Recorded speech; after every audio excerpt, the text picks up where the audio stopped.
Welcome to Hotter Than Ever, where we uncover the unconscious rules we've been following, we break those rules, and we find a new path to being freer, happier, sexier, and more satisfied in the second half of our lives. I'm your host, Erin Keating. Welcome back to our loyal listeners who have been listening to this podcast since the beginning or found us somewhere along the way. Welcome to those of you who are new, who may have been forwarded an episode of this show by a friend saying, you must listen to this. Oh my God, this spoke to me. However you got here, however you found us, I'm so happy to have you here. It's just the most meaningful thing in the world that we can be in this shared conversation together, and I am grateful for you. One thing about the show that you may have noticed is that it is now on an every other week cadence. So for those of you who expect new episodes every Thursday, please expect them every other Thursday. And also, you can always go back into the archive and listen to the ones you may have missed. And we will be beginning to drop new episodes and then alternating with classic older episodes. Classic, that's hilarious. I act like I'm like I don't know, Three's Company. It's like a classic episode of Three's Company. You'll see that. I'll be dropping those on YouTube coming up in the next couple of weeks, and I'll be telling you a little bit more about where you can find the video version of the show, which is super exciting. Today, my guest is Amy Wilson. Amy is the author of the memoir, When Did I Get Like This? And her latest book of essays, which we're going to talk about today, Happy to Help, Adventures of a People Pleaser, is so terrific. Since 2016, she has been the co-host of the Webby-honored podcast, What Fresh Hell? Laughing in the Face of Motherhood, of which she has put out 800 episodes. 800 episodes. Does Amy Wilson seem like she might be an overachiever? Oh my God. She has also appeared on Broadway as an actor. She has toured her one-woman show called Motherload to cities across America. She's been a series regular on TV sitcoms and had her writing published in places you've heard of, like the New York Times and CNN. This is one productive lady. And that's kind of what this conversation is about. It's about being a people pleaser, about being the person who always gets it done, the person who's available to solve all the problems in a pinch, sometimes referred to as a perfectionist, which, you know, this language is so loaded when it comes to women. But we get wired and trained to be wanted and needed and indispensable. And then when we become the optimizer of all systems, or we show up as like Tracy Flick in the movie Election, or as my kids would say, a pick-me, the girl who sits in the front row and raises her hand and always has the answer, which Amy describes herself that way in the book and in this conversation. We get wired for hypercompetence, and there are pros and cons to that. And, it is also tough to be that person as a woman, because I don't think you get a lot of credit for being, the incredible solution provider that so many of us are just as a default. Anyway, it's an awesome conversation, and I think you'll really enjoy it. I think you'll enjoy the sort of message of the fact that there isn't anything wrong with you if you are this kind of person, and it may not be on you to change if it isn't causing you distress. But for a lot of us, obviously, we're doing this to overcompensate. Anyway, getting ahead of myself. The conversation is wonderful. Please share this with your friends if you think that they can relate. Maybe your sister, maybe a coworker, maybe it reflects a conversation that you have had in your life. All right. Let's get hot. Amy Wilson, welcome to Hotter Than Ever. Thanks, Erin. Thanks for having me. I'm so glad to have you here. Your resume is insane. You have been so busy. And that's what your book is about, right? Getting things done. getting things right. I am the kind of person who gets things done. I am an overachiever and whatever. And then, yes, this book is about all the times that that's not good enough, that you meet your match with situations that are unfixable, with jobs that are a dead end, with relationships that are dead end. And when you're an overachiever like me, at least in And my me. case, I'm going to work harder. I'm going to make this person love me. I'm going to make this boss see my value. I'm going to stick it out and make it work. That doesn't always work, as it turns out.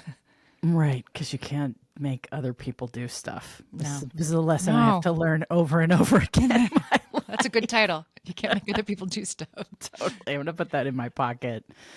I'd love to start at the beginning and maybe try to get underneath how you became this person. I know how I became this person, but, everyone has their path to hypercompetence.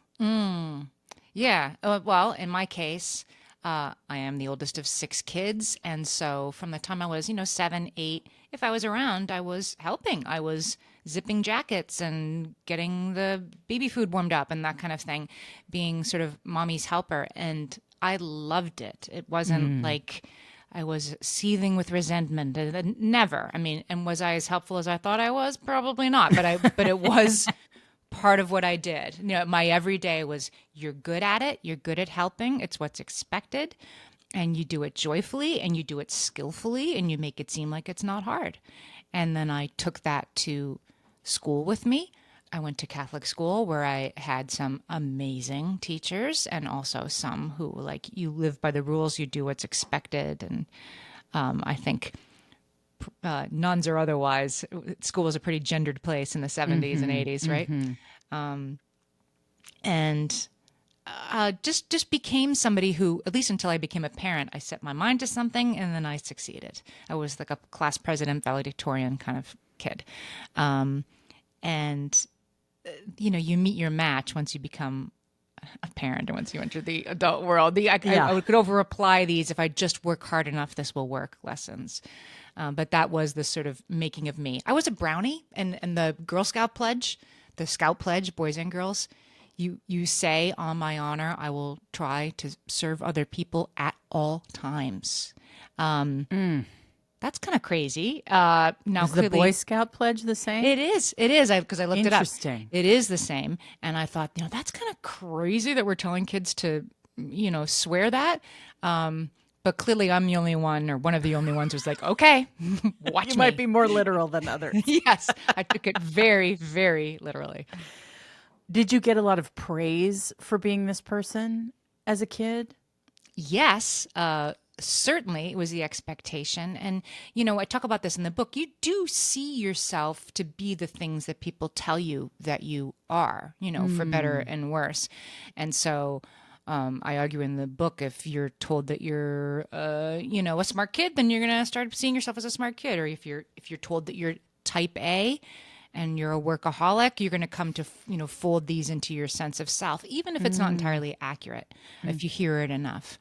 And so when I went back and looked, but was I happy? Was I a happy helper? Did I want? I can't really answer that, because yes, I was, because I thought that I was supposed to be, like, there was no daylight between what I was supposed to be and how I felt about it. I was told to be happy to help, and so I was.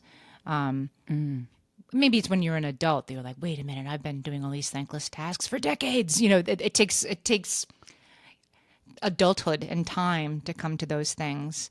But we talked about the subtitle of the book maybe being something like Happy to Help and Other Lies, and Happy to Help but Not Really. And I was really resistant to that, because that wasn't who I was. I really was like, I can do this, watch me. Right. I can make this work. Right. Yeah. I'm curious about the subtitle Adventures of a People Pleaser, because the phrase people pleaser is so loaded. Right. Yes. What does that mean to you? And what's the difference between being a people pleaser and just being competent and helpful? Is there a cost? It implies a cost. I guess, yeah. I guess that's the difference. I mean, I have my issues with the term people pleaser and perfectionist, and a lot of the things that I talk about in the book, type A, because I do think these are things that these are names that women call themselves. So gendered. They're so gendered, and they are things that we are called when we express dissatisfaction with the status quo. That you've created this, you like to make things harder than they need to be. You're such a workaholic, you're such a perfectionist, and we say, "Oh, I guess you're right. Well, let me go fix that," and nothing changes. Right. Let me perfect my Right. perfectionism. So I have my issues with that. But so people pleaser, somebody who's always doing things for other people. I think a people pleaser is somebody who is either seething with resentment or who is consciously suppressing her own needs. And I really do think, I mean, did I sometimes help people who weren't even asking for it exactly? For sure. But I think I was more motivated by I am the protagonist, I am here to save the day, than is she mad at me? That part of it doesn't really resonate for me. But I do think it's what we call a person like this, no matter what her motivations are. Yeah, I think that's right. It's kind of an insult It is. too, Yes. right? A Like, oh, codependent, don't be all, such a yeah. people pleaser. Yes, And yet exactly. everyone expects you to please them. Right, right. Yeah. I looked up like the sort of textbook definition of people pleasing is putting somebody else's wants and needs before your own. I'm like, well, yeah, I have 3 kids, so yeah, I've definitely done that a Yeah, few most of times. the time that's required. I'm pretty sure that was the assignment, right? And had I over delivered on that? Probably.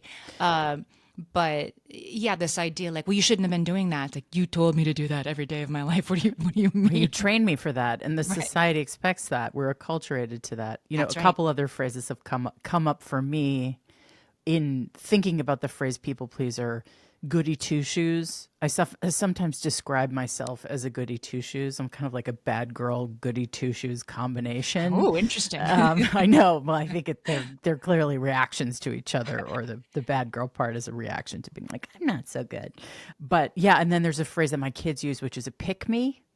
Which, Oh, if you think of the movie Election and the character that yes. Reese Witherspoon played, Tracy Tracy Flick. Flick, Yep. she's a pick me, and you describe yourself in one scene in the book in a class where you were always in the front row raising your hand with the answer. Can you talk about that and what the teacher slash nun's response was to that when you tried to change that paradigm? It was the moment that I like that became me, right? It was like the superhero making moment of this over The deliverer. origin story. The origin story. I was in 8th grade, and I was, very smart, and I was a class president, and I always knew the answer, and I liked being somebody who always knew the answer. I liked being that Tracy Flick type kid.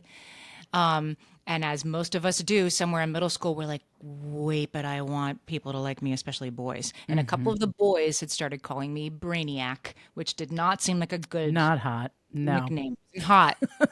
Not hotter than ever. Yeah, that's right.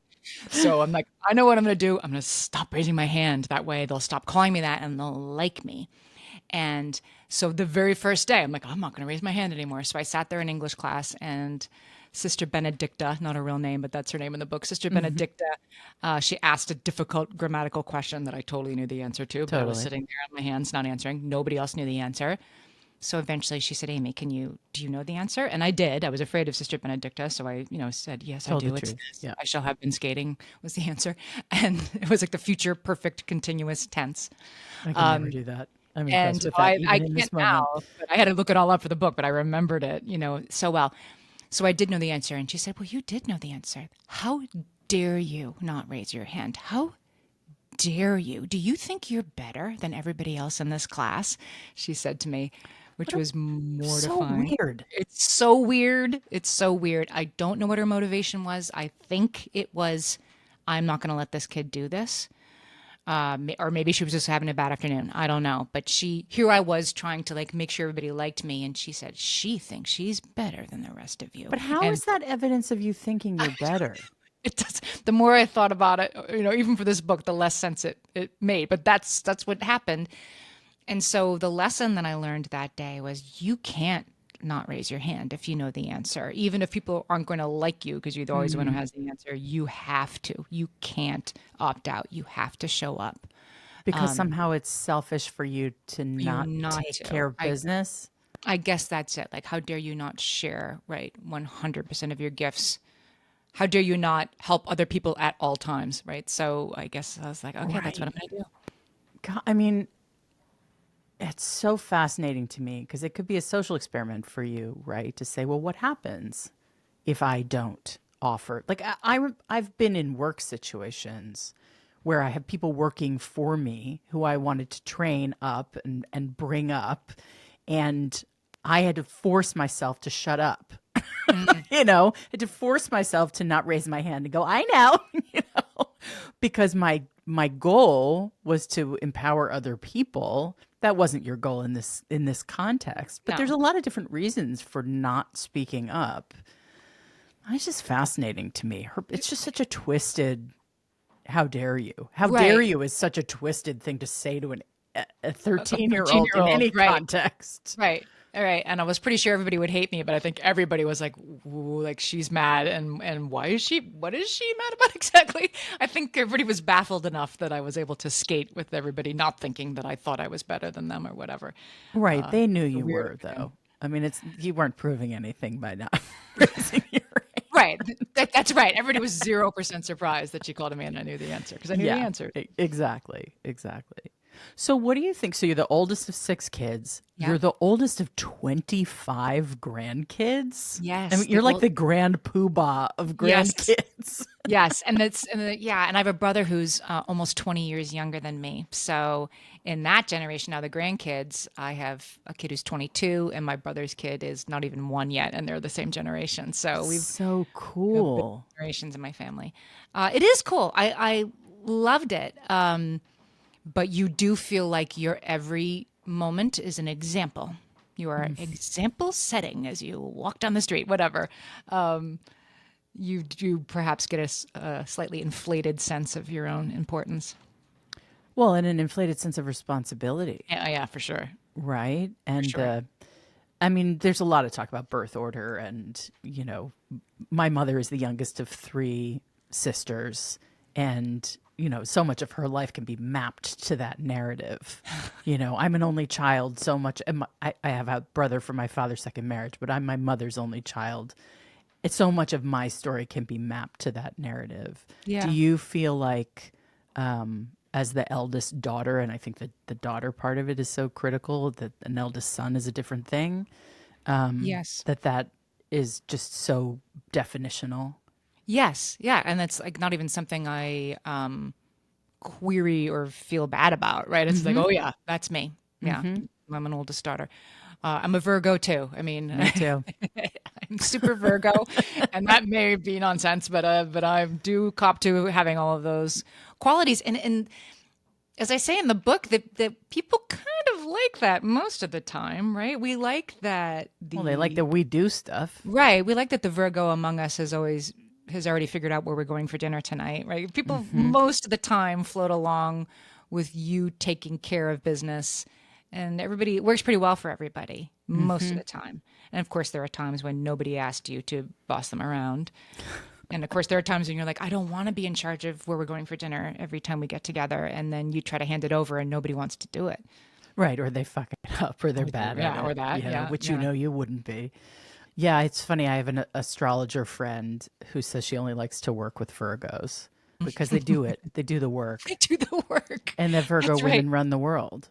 You That's know. right. I agree. Right. If you give me an assignment, I will see it through to sometimes my detriment, but that is my Exactly. personality. Exactly.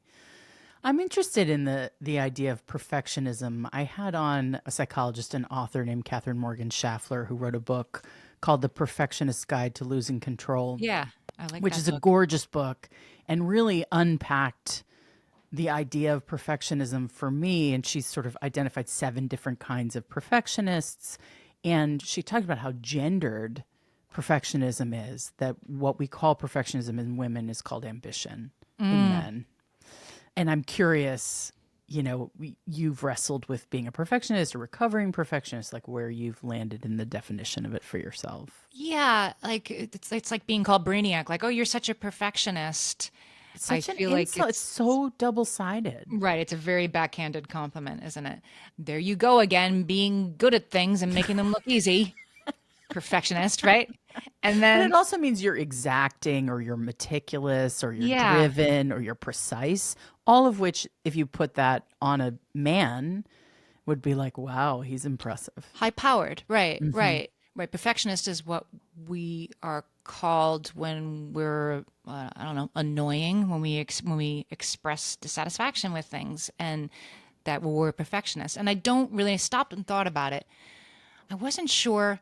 To me, perfectionist and people pleaser, they sound like can't get out of your own way. They sound like Hmm.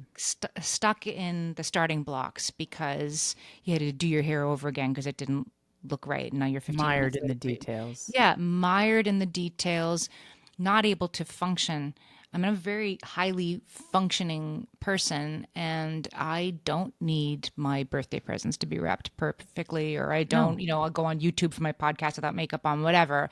So then I think like, well, that's not really a perfectionist. So am I a recovering perfectionist? But then I think that's just sort of cutesy.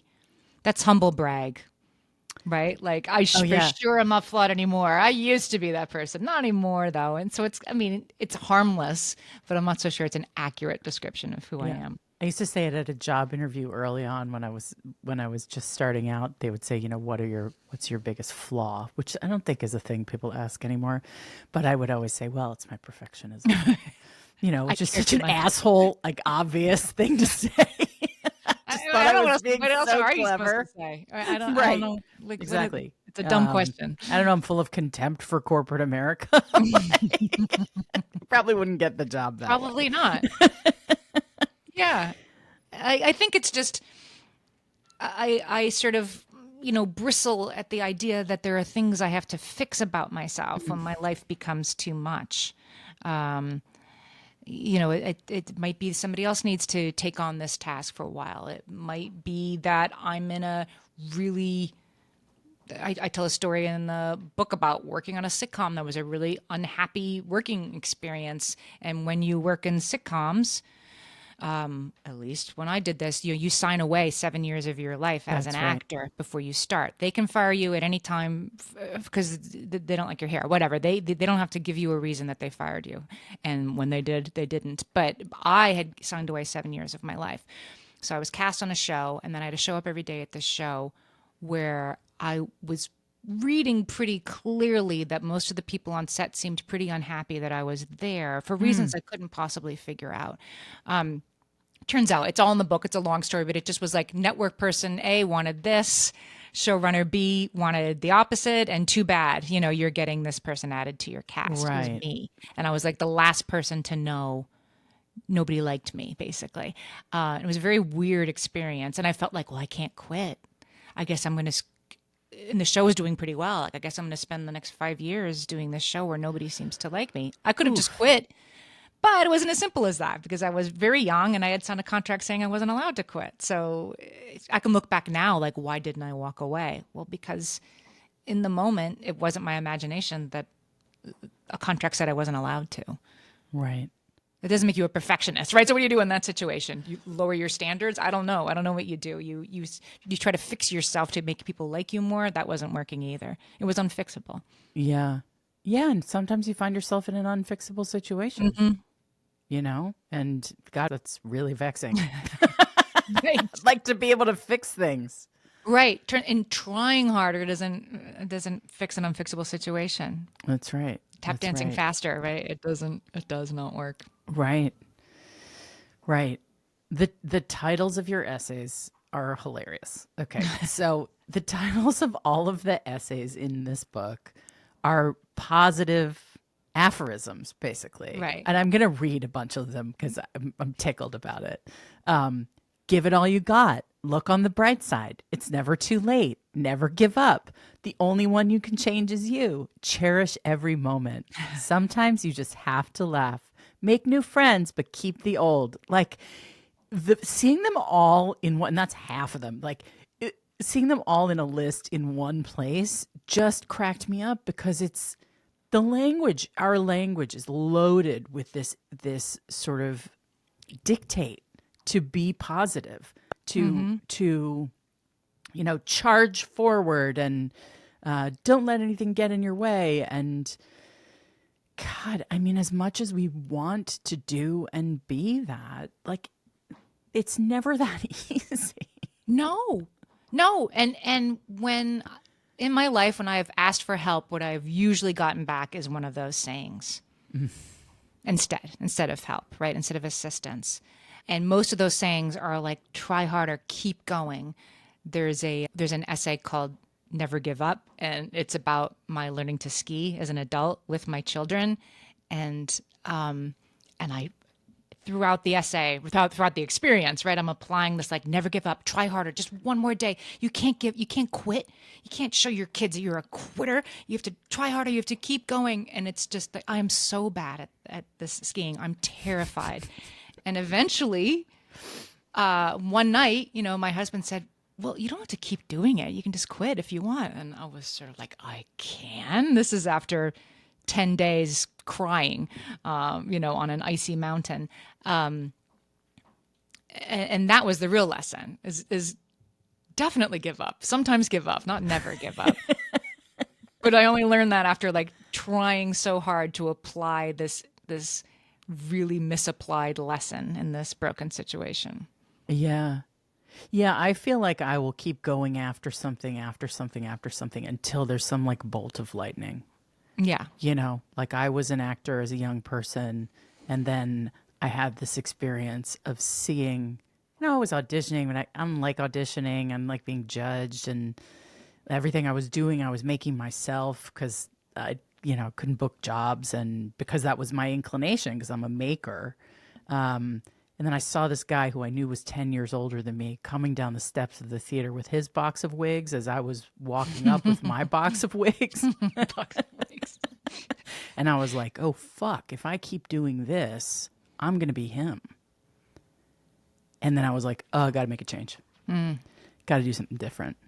It occurs to me as you're saying this box of wigs thing, like, yeah, and there must be something in that we're kindred spirits, and we also were performers. Like, let me entertain you, right? Yeah. Let me find which wig you will like. Right. What's going to make you laugh? Right. What's going to make you laugh? There must be one in here somewhere, and I'm not leaving until I figure this out. Yeah, exactly.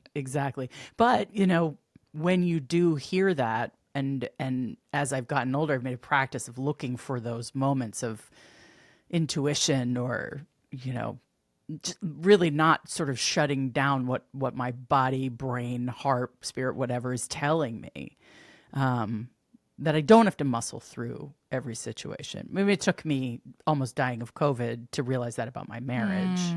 But I was like, yeah, I'm not going to do that anymore, because it was not working. But it took, sometimes you got to slap me upside the head to get me to pay attention to the signs that are all around me. This change is hard. Somebody said, and I don't know who it is because I really tried to find it.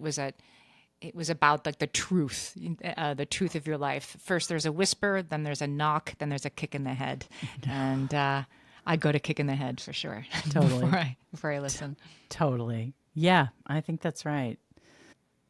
When thinking about like the notion of being a people pleaser and an overachiever, for me, there's sometimes this sort of resentment underneath all of it. The like, why do I have to be as much as I like the sort of cash and prizes of and the gold star, of being the one who can get it done, there have certainly been times in my life when I've been like, how come nobody else can step up to this task? Right. Like, why does it have to be me? And the more you do it and override that internal conversation, that's what builds resentment, right?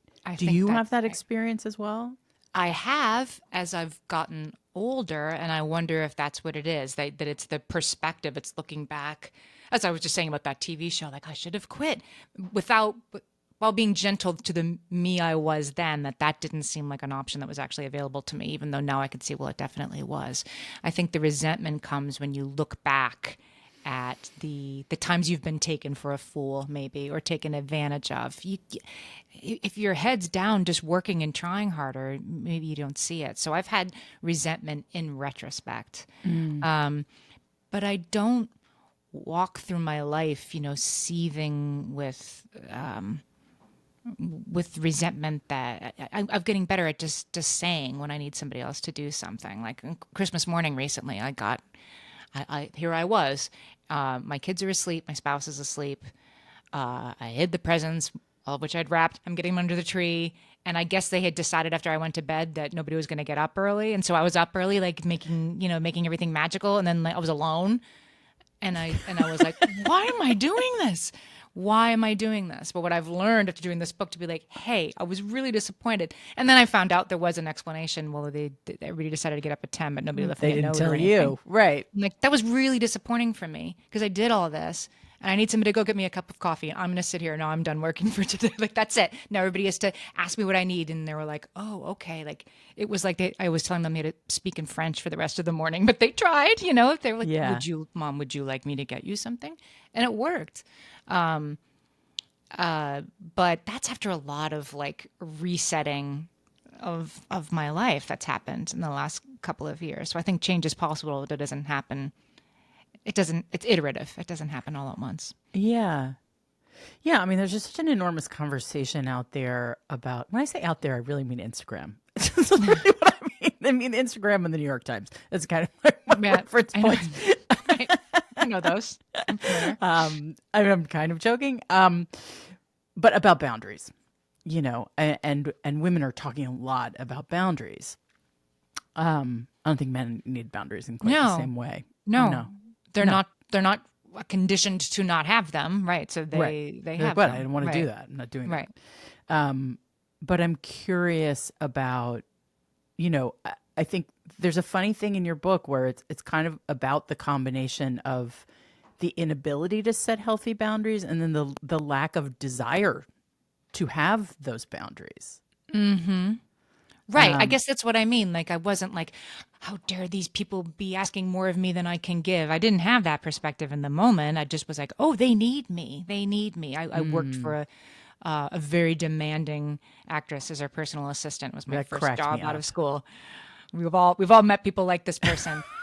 But you never And said no to her. I never said no. And she would tell everybody, whenever I was around, she'd say, this is Amy. I don't know what I'd do without her. And I would think to myself, like, that's right. She wouldn't survive without me. And I think I took gratification from that. This person is very dependent on me. Her success is very dependent on me. Of course, it was her success and not my own success. And she didn't But- care about your success. And she didn't care about my success because my success was getting in the way of her success if I couldn't, come one day. And it was very hard for me to escape that orbit, which was very much on me. I mean, I try to make that very clear in the book. Nobody took advantage of me. I could have said no and I didn't. But I think it was I did buy into she needs me. She needs me and I can do it. And that's all I needed to hear. Like, that was the highest compliment I could receive, I think, that I was indispensable to somebody. I don't know if she really meant it, but I thought she did. Right. No, that was always my philosophy of work is make yourself indispensable. That is not a real thing. Right. There was some book that was like, make yourself so good they can't forget you. I think that's So maybe what they can't forget you, but they can definitely fire you. Right. They can definitely lay you off. Right. Like Right. that was my experience in my last job. Like I could not have overachieved more. I could not have self-sacrificed more.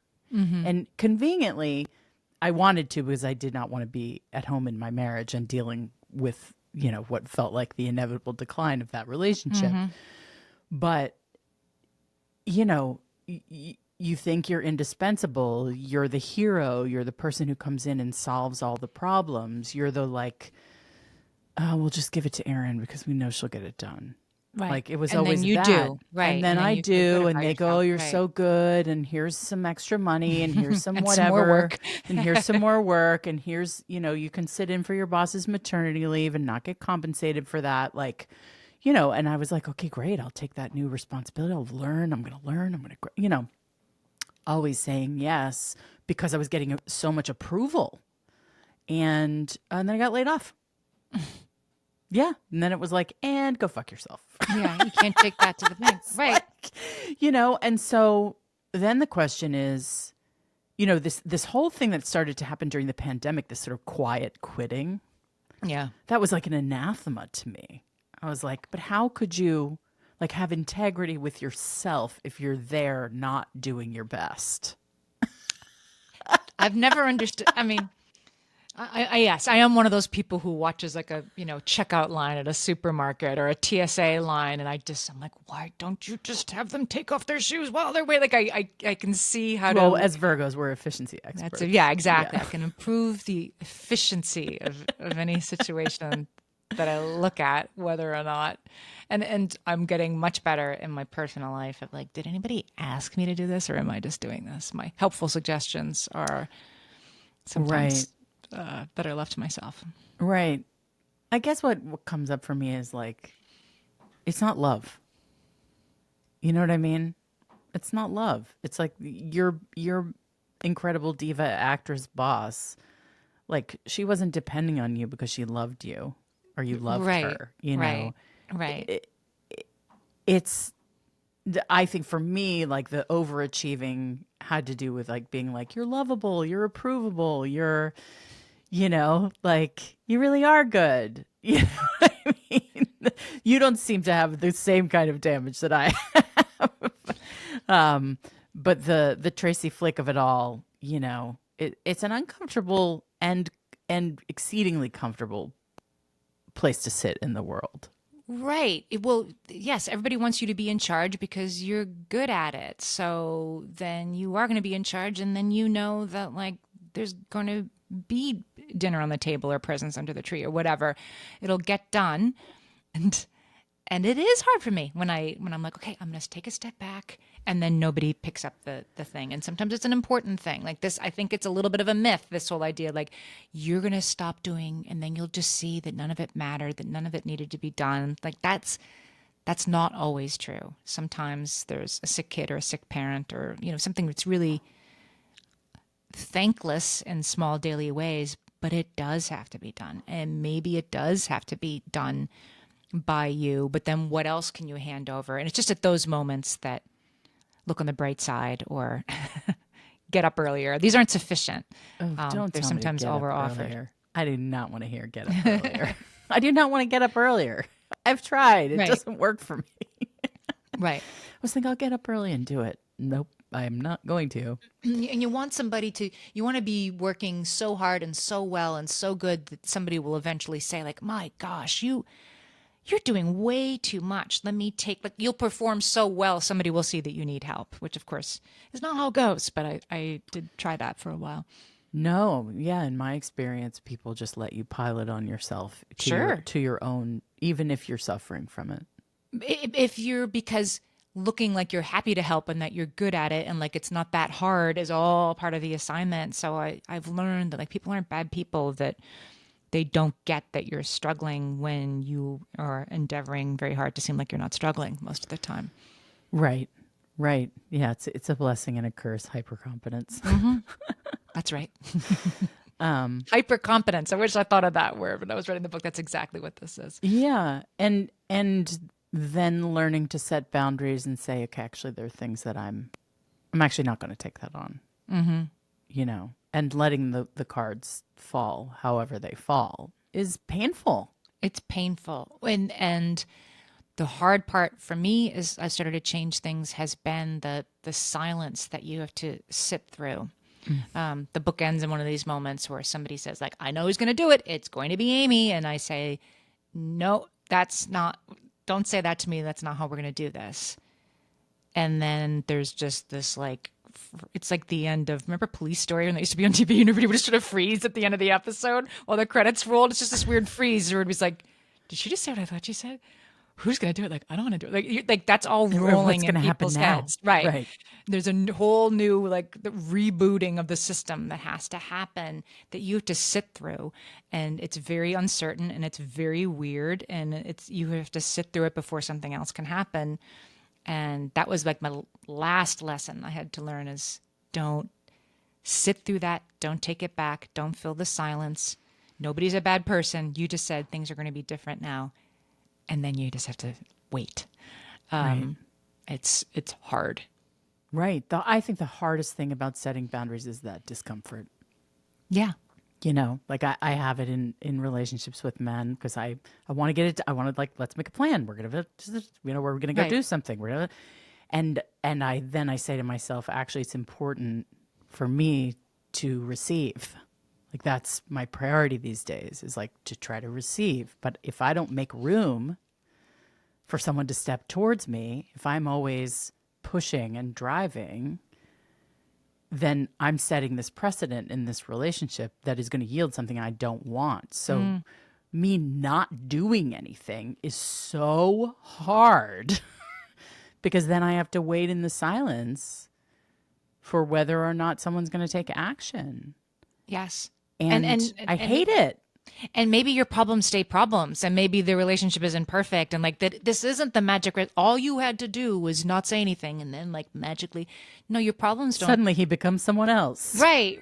Yeah. You're just sitting with something that's maybe a little bit broken or what, and sitting with it and existing with it and getting comfortable with uncertainty and unfixability is what it's really about. Not, didn't you see all you had to do was start letting people help you. It's so much more uncertain than that. It's so much more complicated. Yeah, it's so much more complicated. I think a lot of people who are listening to this podcast can probably really relate to this conversation. I hope so. And that they have people in their lives who should also hear this conversation, that they should share this episode with and share your book with, because, I mean, Gen X women, we get the job done. Immigrants, they get the job done. Right. Right. To quote Gen X, Hamilton, but that's Gen right. X women, we get the job done. We handle it. We figure it out. We DIY it. We're scrappy and solution oriented because no one ever did anything for us. And I'd like to think that if somebody's, a woman in her 20s or 30s could read this book and get something out of it, I'd like to think there's some possibility to sort of jump the line and learn some of these lessons the less than hardest way. I'd like to think that. I think there's something that's universal about it, but I do think that you're right, that being Gen X means you've lived long enough to look back on things. Like you were saying at the beginning, like, oh, you've done a lot. Like, yeah, I'm not young, so I've done a lot. And my college son's friend, I was saying that I knew the conductor of a Broadway show, and then I said I knew somebody else, and she was like, you know all these really accomplished people. I'm like, yeah, like I've been around a while. I've been out of college for decades. My friends are now running things. We've you'll all see. done a lot of stuff. Yeah. We've all done a lot of stuff, and it'll happen for you too. So it's kind of a seed of wisdom and some hard-earned lessons. And I'm hoping that this has something not just for women who know every reference I'm making in this book, but maybe ones who don't, but to whom these messages still seem familiar. I think we're the demographic who buys books. That too. Let's go Gen X. Yeah, definitely. I've loved this conversation. What do you want the Hotter Than Ever listeners to take away about people pleasing, about our habit or acculturation of trying to do everything for everyone else? I think just start with that when you're struggling, when you're going through something hard, that it's hard because it's hard, not because there's something wrong with you. And that the solution to whatever you're going through, there probably is a solution, but it might not be fixing yourself first or changing your mindset first, that you're not wrong to feel unappreciated or frustrated, and you haven't secretly created this situation because you secretly like it that way. Like don't stand for that stuff, because that stuff keeps us stuck in unsatisfying situations. And also puts the burden of responsibility of doing everything and changing everything right back on us. That's right. You're right. Well, you won't let me help you. You only want the dishwasher loaded a certain way. Like, no, stop it. Oh no. my God. I'm sorry. Were you in my house? Right. Well, you criticize it when I'm like, oh my God. Yes. Ouch. That one was close to home. Don't fall for it, Erin. Just load the dishwasher bad. I don't care. Yep. That's what I do with my kids. I'm like, yeah, do this however you're going to do it. I am not, I'll come up behind you and solve it. If I need to redo it, I'll redo it. I won't make you watch me. Yeah, you don't need to bear witness to that. Oh, Amy, thank you so much. This has been a fabulous conversation. Thank you, Erin. Thank you for having me. Thanks for listening to Hotter Than Ever. I hope you enjoyed this conversation with Amy Wilson, who is so smart, and this book is so terrific. And Such a fun read, but also sort of deep and resonating. Is there someone in your life who needs to hear this conversation, or whose voice and demeanor and point of view on life is really reflected in the conversation that Amy and I had? Please, please share this episode with them. That is the way the show grows. That is how we stay producing episodes for you. And thanks as always for listening. Hotter Than Ever is produced by Erica Gerard and Podkit Productions. Our associate producer is Melody Carey, with music by Chris Keating and vocals by Isa Fernandez. To all of you perfectionist Tracy flicks out there, I hope you have a wonderful, wonderful next couple of weeks. If you are a perfectionist, if you are the opposite of a perfectionist, however you are, whatever you are, however you identify, I am here for you. We need to be here for each other. And I just want to continue to be a stand for you to live the life that you want to live and not the life you think you're supposed to live, or that the powers that be are telling you you should live. You know, so many things that are like, that we thought were permanent anchors in our society, culture, life, you know, a lot of that stuff is up for grabs, but that can be scary, and it can also be really liberating. So you do you. You do whatever the fuck you want to do with this one and only life you've got. I'm feeling saucy today.